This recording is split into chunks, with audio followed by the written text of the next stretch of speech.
അവരെ നാളെ ക്ലാസ് കിട്ടില്ല. അവർ വന്ന് എക്സ്പ്ലനേഷൻ പറഞ്ഞ് എന്നെ നേരിട്ട് കണ്ട എക്സ്പ്ലനേഷൻ പറഞ്ഞ് ഞാൻ കേൾക്കുള്ളൂ. ഇത് വളരെ മോശമായ ഏർപ്പാടാണ്. അവരൊക്കെ വേറെ വല്ല രാജ്യത്ത് വല്ല പാകിസ്ഥാനിൽ പോകേണ്ടതാണ് അവർക്ക്.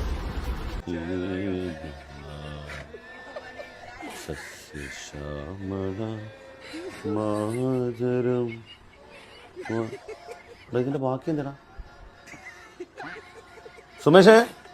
എടാ ഇത് പകുതിയുള്ളൂ, ബാക്കി ഇട്. ഞാനിവിടെ ഒരു പോസ്റ്റ് വയ്ക്കുന്നുണ്ട്. സ്വാതന്ത്ര്യദിനത്തിന് സ്കൂളിൽ പോകാത്ത കുട്ടികളോട് പാകിസ്ഥാനിലേക്ക് പോകാൻ പറഞ്ഞിരിക്കുകയാണ്. ഈ മ്ലേച്ഛൻ തന്നെ ഇവനെ വിളിക്കണം, അല്ലാതെ ഇവനെ എന്താണ് വിളിക്കേണ്ടത്? ഇവൻ്റെ കല്യാണത്തിന് സ്ത്രീധനം കിട്ടിയതാണോ പാകിസ്ഥാൻ? എന്തു പറഞ്ഞാലും അങ്ങ് പാകിസ്ഥാനിലേക്ക് പോകാൻ പറയാം. അപ്പോൾ ഇവനെ പോലെയുള്ള ആളുകളെ വെറുക്കുന്ന ആളുകളൊക്കെ ഒന്ന് വീഡിയോ ലൈക്ക് ചെയ്യണേ. അതുപോലെ ഇത്രയും പറഞ്ഞ സ്ഥിതിക്ക് ഇവൻ്റെ സ്കൂളിൽ നിന്ന് ഈ മാതാപിതാക്കളുണ്ടല്ലോ, ഈ കുട്ടികളെ മാതാപിതാക്കൾ ഇച്ചിരി ഉളുപ്പുണ്ടെങ്കിൽ, നാണമാനം ഉളുപ്പുള്ളവരാണെങ്കിൽ, അഭിമാനമുള്ളവരാണെങ്കിൽ, ഇവൻ്റെ വർഗീയത വിളമ്പുന്ന സ്കൂളിൽ നിന്ന് TC മേടിച്ച് നല്ല അന്തസ്സോടുകൂടിയുള്ള വർഗീയത ഇല്ലാത്ത എല്ലാ മതങ്ങളെയും എല്ലാ കുട്ടികളെയും എല്ലാ മതത്തിലുള്ള കുട്ടികളെയും ചേർത്ത് പിടിച്ച് കൊണ്ടുപോകുന്ന സ്കൂളുകളിൽ പോയി പഠിക്കണമെന്ന് ആഗ്രഹിക്കുന്ന ആളുകൾ കൂടി ഒന്ന് ലൈക്ക് ചെയ്യണേ. അതുപോലെ നിങ്ങളുടെ അഭിപ്രായം ഒന്ന് കമൻറ്റ് ചെയ്യണം. അതുപോലെ എല്ലാവരും ചാനൽ കൂടെ ഒന്ന് സബ്സ്ക്രൈബ് ചെയ്യണം, ഫോളോ ചെയ്യണം, സപ്പോർട്ട് ചെയ്യണം. അപ്പോൾ ഇവൻ പറഞ്ഞേക്കുന്നത് എന്താണെന്ന് വെച്ച് കഴിഞ്ഞാൽ പാകിസ്ഥാനിലേക്ക് പോകണമെന്നാണ് പരാമർശത്തിൽ കുറച്ച് സ്കൂൾ ഉടമ. ഇടോ ചെങ്ങായി, കുറച്ചെങ്കിലും നാണോ മാനോ ഉളുപ്പുണ്ടോ? നിങ്ങളൊന്ന് ആലോചിച്ച് നോക്കി. ആകെ കിട്ടുന്നത് 2 ദിവസമാണ് ശനി ഞായറും കുട്ടികൾക്ക്.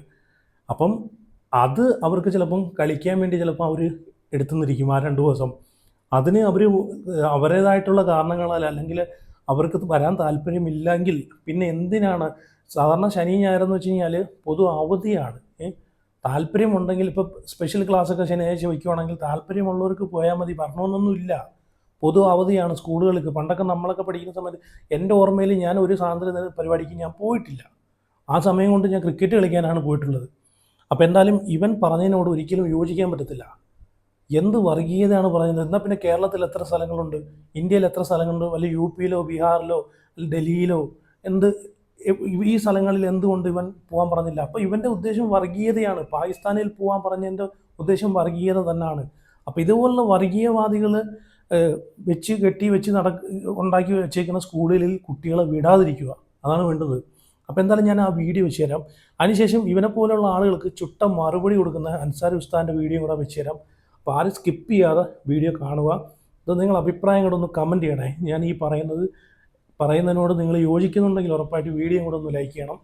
അപ്പം എന്തായാലും ഇവൻ പറയുന്ന കാര്യങ്ങൾ നിങ്ങളൊന്ന് കേട്ടു നോക്കുക. ആ ഒരു ന്യൂസ് ഞാൻ വെച്ച് തരാം, നിങ്ങളൊന്ന് കണ്ടുപോകേ. തൃശൂർ മാളയിൽ സ്വാതന്ത്ര്യദിനാഘോഷത്തിൽ പങ്കെടുക്കാത്ത വിദ്യാർത്ഥികൾക്കെതിരെ അധിക്ഷേപം. സ്വാതന്ത്ര്യദിനത്തിൽ വീട്ടിലിരുന്നവർ പാകിസ്ഥാനിലേക്ക് പോകണമെന്ന് സ്കൂൾ ഉടമ.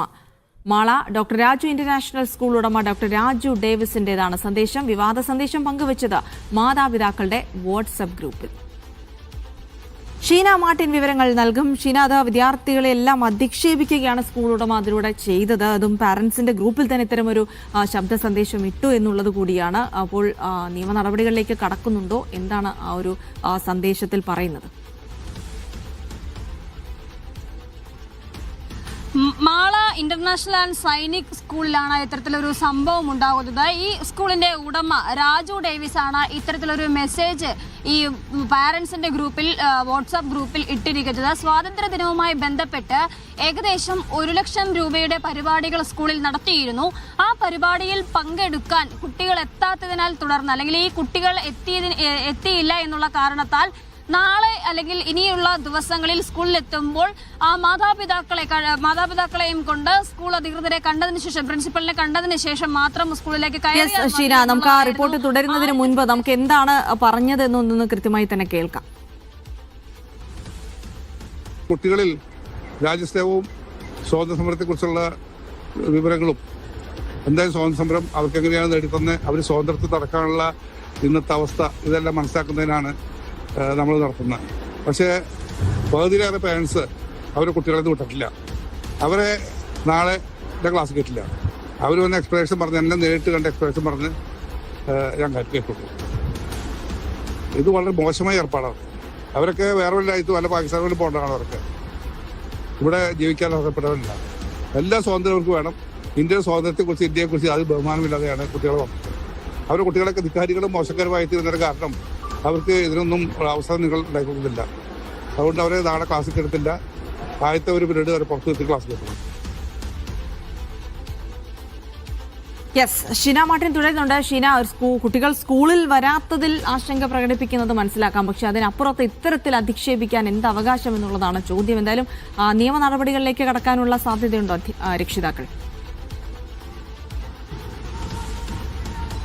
അതായത് രക്ഷിതാക്കളെ സംബന്ധിച്ചിടത്തോളം കുട്ടികൾ പഠിക്കുന്ന അല്ലെങ്കിൽ 10ാം ക്ലാസ്സിൽ പഠിക്കുന്ന കുട്ടികൾ, 9ാം ക്ലാസ്സിൽ പഠിക്കുന്ന കുട്ടികൾ, ഈ ക്ലാസ്സുകളിലൊക്കെ പഠിക്കുന്ന കുട്ടികളെ രക്ഷിതാക്കളെ സംബന്ധിച്ചിടത്തോളം പരാതിപ്പെട്ടാൽ ഈ ഉടമ എന്തെങ്കിലും പ്രതികാര നടപടികൾ ചെയ്യുമോ എന്നൊരു ഭയമുണ്ട്. അതുകൊണ്ട് തന്നെയാണ് ഇവരത് തുറന്നു പറയാൻ മടിക്കുന്നത്. പക്ഷേ ഇതിലൊരു പ്രശ്നമുണ്ട്, അല്ലെങ്കിൽ ഈ ശബ്ദ സന്ദേശത്തിൽ ഒരു പ്രശ്നമുണ്ട് എന്നവർക്ക് മനസ്സിലായതിനെ തുടർന്നാണ് ഇത് മാധ്യമങ്ങളെ അറിയിക്കാൻ തന്നെ ഇവർ തീരുമാനിച്ചിട്ടുണ്ടായിരുന്നത്. ജിൽസി, ഈ കാര്യത്തിൽ അല്ലെങ്കിൽ ഇത്തരത്തിലൊരു ശബ്ദ സന്ദേശം അയച്ചത് ഈ സ്കൂളിന്റെ ഉടമയാണ് എന്നുള്ളതാണ്. പ്രിൻസിപ്പളോ ബന്ധപ്പെട്ട അധികാരികളോ ടീച്ചർമാരോ അല്ല, ഈ സ്കൂളിന്റെ ഉടമയാണ് ഇത്തരത്തിൽ നേരിട്ട് സ്കൂളുകളിലെ പഠിക്കുന്ന കുട്ടികൾക്ക് വേണ്ടി മാതാപിതാക്കൾക്കായി തയ്യാറാക്കിയിരിക്കുന്ന വാട്സ്ആപ്പ് ഗ്രൂപ്പിൽ ഇത്തരത്തിലൊരു സന്ദേശം അയച്ചിട്ടുള്ളത്.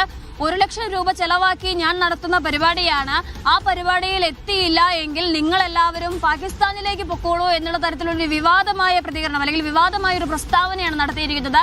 ഇവരാരും ഈ ഇന്ത്യയിൽ ജീവിക്കാൻ പ്രാപ്തരല്ല, അവരെല്ലാം അപര്യാപ്തമാണ് എന്നുള്ള ഒരു പ്രസ്താവന. അങ്ങനെ അതിലൊരു പ്രശ്നം, അല്ലെങ്കിൽ അതിലൊരു ബുദ്ധിമുട്ട് എല്ലാ മാതാപിതാക്കളും നേരിടുന്നുണ്ട്. പക്ഷേ കുട്ടികളുടെ പഠനത്തെ ഇത് ബാധിക്കുമോ, അല്ലെങ്കിൽ പരാതിപ്പെട്ട് മുന്നോട്ട് പോയി കഴിഞ്ഞാൽ കുട്ടികളുടെ പഠനത്തെ, കുട്ടികളെ സ്കൂളിൽ നിന്നും പറഞ്ഞു വിടുന്ന രീതിയിലേക്കുള്ള പ്രതികാര നടപടികളിലേക്കൊക്കെ ഈ ഉടമ കടക്കുമോ എന്നുള്ളൊരു ഭയവും എൻ്റെ പൊന്ന് ചങ്ങാതി, സ്വാതന്ത്ര്യദിനത്തിൽ പങ്കെടുക്കാത്തവരൊക്കെ അങ്ങ് രാജ്യദ്രോഹികളായിട്ടങ്ങ് മാറുവാണോ? നിങ്ങൾ ഏത് കാലത്താണ് ജീവിക്കുന്നത്? എത്രയോ നല്ല എന്നാൽ പിന്നെ എത്രയോ നല്ല കാര്യങ്ങൾ നിങ്ങളെ കൊണ്ട് ചെയ്യാൻ സാധിക്കും. നിങ്ങൾ എന്താ ഒന്നും ചെയ്യാത്തത്? നിങ്ങൾ ഇതിൻ്റെ പേരിൽ നിങ്ങൾ ഈ പറഞ്ഞിട്ടുള്ള കുട്ടികളെ പുറത്താക്കി അല്ലെങ്കിൽ എക്സ്പ്ലനേഷൻ തരണം എന്നൊക്കെ നിങ്ങൾ പറയുന്നുണ്ടോ? മാതാപിതാക്കൾ വരണം. പിന്നെ നിങ്ങൾ പറഞ്ഞതെന്ന് വെച്ചാൽ പാകിസ്ഥാനിൽ പോകേണ്ട ആളുകളെ ഇവിടെയൊന്നും നിൽക്കേണ്ട ആളുകളല്ലെന്ന്. നാണോ മാനോ ഉണ്ടോ ചങ്ങാതി? കുറച്ചെങ്കിലും ഉളുപ്പുണ്ടോ നിങ്ങൾക്ക് ഈ വർഗീയതയും കൊണ്ട് നടക്കാനെ കൊണ്ട്? ഒന്ന് ആലോചിച്ച് നോക്കിയേ. ഇയാളെ സ്കൂളിൽ പഠിക്കുന്ന പിള്ളേരുടെയൊക്കെ അവസ്ഥയൊന്ന് ആലോചിച്ച് നോക്കിയേ. എനിക്ക് പറയാനുള്ളത്, ഇത്രയും കേട്ടിട്ട് മാതാപിതാക്കളോട് പറയാനുള്ളത്, ഇനിയെങ്കിലും കുറച്ചുകൂടി ഉളുപ്പുണ്ടെങ്കിൽ ഇയാളുടെ സ്കൂളിൽ നിന്ന് TC മേടിച്ചിട്ട് വേറെ ഏതെങ്കിലും സ്കൂളിൽ പോവുക. നല്ല സ്കൂളിൽ, വർഗീയത വെച്ച് വിളമ്പാത്ത സ്കൂളിൽ പോയി അന്തസ്സോടുകൂടി പഠിക്കുക. അതാണ് വേണ്ടുന്നത്. ഇവൻ്റെ സ്കൂളിൽ ഇനി പഠിക്കുന്നതിനേക്കാളും നല്ലത് അതാണ്. ഞാൻ പറഞ്ഞല്ലോ, വേറെ എങ്ങോട്ടെങ്കിലും ഇറങ്ങി പോകുന്നതാണ്. എന്താല്ലേ സ്വാതന്ത്ര്യദിനത്തിൽ പങ്കെടുത്തെന്ന് പറഞ്ഞപ്പം ഈ സ്വാതന്ത്ര്യദിനത്തിൽ പങ്കെടുക്കാത്ത ഒരുപാട് കുട്ടികളുണ്ട്. കുട്ടികളെന്ന് പറഞ്ഞാൽ അവർക്ക് അവധി കിട്ടുന്ന സമയത്ത് അവർക്ക് കളിക്കാനും എവിടെയെങ്കിലുമൊക്കെ കറങ്ങാനൊക്കെ പോകാൻ താല്പര്യപ്പെടുന്ന ഒരുപാട് കുട്ടികളുണ്ട്. പ്രത്യേകിച്ച് കുട്ടികൾ ക്രിക്കറ്റ് കളിക്കാനോ ഫുട്ബോൾ കളിക്കാനൊക്കെ ഇങ്ങനെയുള്ള 2 ദിവസമാണ് അവധി കിട്ടുന്നത്. ആ 2 ദിവസം അവർക്ക് ഇതുമായിട്ടുള്ള പരിപാടിയിലായിട്ട് നടക്കുന്നത്. അപ്പോൾ അതിൻ്റെ ഇടയ്ക്ക് വരാൻ താല്പര്യമില്ലാത്ത പിള്ളേർ ഇപ്പോൾ എത്രയോ കുട്ടികൾ സ്വാതന്ത്ര്യത്തിൽ പങ്കെടുക്കാത്ത ഞാനാണെങ്കിൽ ഞാൻ പറഞ്ഞില്ല, ഞാൻ ഒറ്റ സ്വാതന്ത്ര്യത്തിൽ ഞാൻ പങ്കെടുത്തിട്ടില്ല. അങ്ങനെയാണെങ്കിൽ ഞാൻ വലിയ രാജ്യദ്രോഹിയായി മാറേണ്ടതാണല്ലോ. എന്താണ് ചങ്ങാതി ഇങ്ങനെ കടന്ന് മെഴുകല്ലേ? അപ്പോൾ എന്തായാലും പുള്ളി അതിനകത്ത് തന്നെ ഉറച്ചു നിൽക്കുന്നുണ്ട്. അതിൻ്റെ അർത്ഥം നമുക്ക് ചിന്തിക്കാനേ ഉള്ളൂ പുള്ളിയുടെ തലയിൽ എന്താണ് ഇരിക്കുന്നതെന്ന്. ഓക്കെ, എന്തായാലും ഞാനിത് ഇനി അൻസാരി ഉസ്താദ് ഇപ്പോൾ വന്ദേ മാതരം പാടിയെന്നതിനുമായിട്ട് ബന്ധപ്പെട്ട് കുറേ കാര്യങ്ങളൊക്കെ ഇങ്ങനെ നടന്നുകൊണ്ടിരിക്കുകയാണ്, വിവാദങ്ങളൊക്കെ. എന്തായാലും ഇങ്ങനെയുള്ള ടീംസിനൊക്കെ നല്ല ചുട്ട മറുപടി അൻസാരി ഉസ്താദ് കൊടുക്കുന്നുണ്ട്. അതിൻ്റെ 1-2 ക്ലിപ്പ് ഞാൻ ഇവിടെ വെച്ച് തരാം, നിങ്ങളൊന്ന് കണ്ടു നോക്കേ. എൻ്റെ ദൈവമേ, ഇപ്പോൾ ആഗ്രഹിക്കുകയാണ് ഇന്ത്യക്ക് സ്വാതന്ത്ര്യം കിട്ടണ്ടായിരുന്നു. ഇതുപോലത്തെ ഒരു ഗതികെട്ട അവസ്ഥ ഏതെങ്കിലും രാജ്യക്കാർക്കുണ്ടോ? ഞാൻ കണ്ടു നോക്ക്. Start camera action. തുടങ്ങട്ടെ. കാണാതെ അറിയത്തില്ല.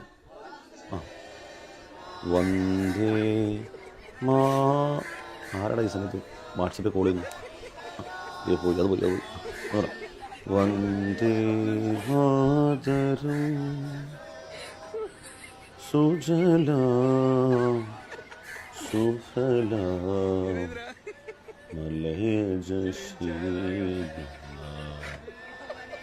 സസ്യശ്യാമള മാതരം. ഇതിൻ്റെ ബാക്കി എന്താടാ സുമേഷേ? എടാ ഇത് പകുതിയുള്ളു, ബാക്കി ഇട്. വന്ദേ അപ്പോഴേക്കും എല്ലാവരും പോയാ? എടാ മോനെ കഴിഞ്ഞടാ, പോയിക്കോ. എല്ലാവരും പോയിക്കോ. എല്ലാവരും പോയി. വിട് വണ്ടി വിട്. പോയി കുളിച്ച് പല്ലി വെച്ച് പോയി കിടന്നുറങ്ങി. എല്ലാവരും ഇവിടെ നിന്ന് പോയി വെറുതെ അവിടെ കിടന്ന് അളിയുണ്ട പോയിക്കോ. ആ അമ്മയെ അറിയുന്നവർ വന്ദേ മാതരം പാടും, എതിർക്കുന്നവർ അമ്മയെ ആരെന്നറിയാത്തവരാണ്. കേരളക്കാരെ നൈസായിട്ട് തള്ളക്ക് വിളിച്ചാണ്, വേറെ ആരുമല്ല, കേരള VC. എന്തോ ആയിക്കോട്ടെ സാറേ, ഈ വർഷം മുതലല്ലേ സ്വാതന്ത്ര്യദിനത്തിൽ വന്ദേ മാതരം പാടാനുള്ള നിർദ്ദേശം വന്നത്? അപ്പം കഴിഞ്ഞ വർഷം വരെ നിങ്ങൾ ആരും അത് പാടിയിട്ടില്ലോ സ്വാതന്ത്ര്യദിനത്തിൽ. അപ്പം നിങ്ങൾക്ക് ഈ പറഞ്ഞ സാധനം ഇല്ലേ? എന്ത് കളിയാണ്, സ്വന്തം മൂട്ടിൽ വന്ന് പടക്കം പൊട്ടുന്ന ഇങ്ങനെയാണ് അല്ലേ? അപ്പോൾ കഴിഞ്ഞ വർഷം വരെ ഇത് പാടാതിരുന്നത് നിങ്ങൾക്ക് ഇതില്ലെന്നാണ് പറഞ്ഞത്. ആയിക്കോട്ടെ. പിന്നെ സാറേ ഒരു കാര്യം വെട്ടി തുറന്ന് പറഞ്ഞേക്കാം, ഞങ്ങൾക്ക് സ്വന്തമായിട്ട് അമ്മമാരുണ്ട്. അതായത് ഞങ്ങളുടെ അച്ഛൻ്റെ ഭാര്യ, ഞങ്ങളെ പ്രസവിച്ച, ഞങ്ങൾ അമ്മിഞ്ഞ പാല് തന്ന, ഞങ്ങളെ പോറ്റി വളർത്തിയ, ഞങ്ങളുടെ ജീവിതത്തിൻ്റെ നിഖിലാങ്കില മേഖലകളിലെല്ലാം ഞങ്ങൾക്ക് തുണയായിരുന്ന ഞങ്ങൾക്ക് സ്വന്തമായിട്ടൊരു അമ്മയുണ്ട്. അതുകൊണ്ട് തന്നെ പറമ്പിൽ കിടക്കുന്ന പുല്ലും തൊഴുത്തിൽ കിടക്കുന്ന പശുവും ഈ മണ്ണും വിണ്ണും അതിനെയൊക്കെ അങ്ങനെ കാണാനാണ് ഞങ്ങൾക്ക് താല്പര്യം. സ്വന്തമായിട്ട് അമ്മയില്ലാത്ത, അമ്മ ആരെന്നറിയാത്തവർക്കാണ് ലോകത്ത് കാണുന്നതൊക്കെ അമ്മയാണെന്നുള്ള തോന്നൽ വരിക. ഞങ്ങൾക്ക് സ്നേഹിക്കാൻ ഒരു അമ്മയുണ്ട്. അതുകൊണ്ട് താൽക്കാലികമായി അമ്മ ആരെന്നറിയാത്തവർ തെരഞ്ഞു നടന്നോളി, ഞങ്ങൾക്ക് സ്വന്തമായിട്ട് അമ്മയുണ്ട്. പാടിക്കോ. അമ്മ മനസ്സ് തങ്ക മനസ്സ്, മുറ്റത്തെ പശുവിൻ അല്ലല്ല മുറ്റത്തെ തുളസി പോലെ. Come on everyone. ഓക്കെ, കണ്ടല്ലോ. എന്തായാലും എനിക്ക് ഇത്രയും പറയാനുള്ളൂ. അപ്പം നിങ്ങളുടെ അഭിപ്രായം കൂടെ ഉറപ്പായിട്ടൊന്ന് കമൻറ്റ് ചെയ്യുമോ. അതുപോലെ എല്ലാവരും വീഡിയോ ലൈക്ക് ചെയ്യണം, അതുപോലെ ചാനൽ സബ്സ്ക്രൈബ് ചെയ്യണം, ഫോളോ ചെയ്യണം. അപ്പോൾ എന്തായാലും ഞാൻ ആദ്യം പറഞ്ഞ പോലെ ഇതുപോലുള്ള ടീംസിനെയൊക്കെ ഉണ്ടല്ലോ, സത്യം പറഞ്ഞു കഴിഞ്ഞാൽ ഇങ്ങനെയുള്ള ടീംസിൻ്റെയൊക്കെ സ്കൂളുകളിൽ ഒരുപാട് ആളുകളുണ്ട്. ഇതുപോലെ വർഗീയ വിഷം തുപ്പി നടക്കുന്ന സ്കൂളിൽ പഠിപ്പിക്കുന്ന ടീച്ചർമാരുണ്ട്, സ്കൂളിൻ്റെ ഉടമകളുണ്ട്. അപ്പോൾ ഇവരെയൊക്കെ സത്യം പറഞ്ഞാലുണ്ടല്ലോ, ഇവരെയൊക്കെ പൂർണ്ണമായിട്ടും അവഗണിച്ച് നിർത്തണം.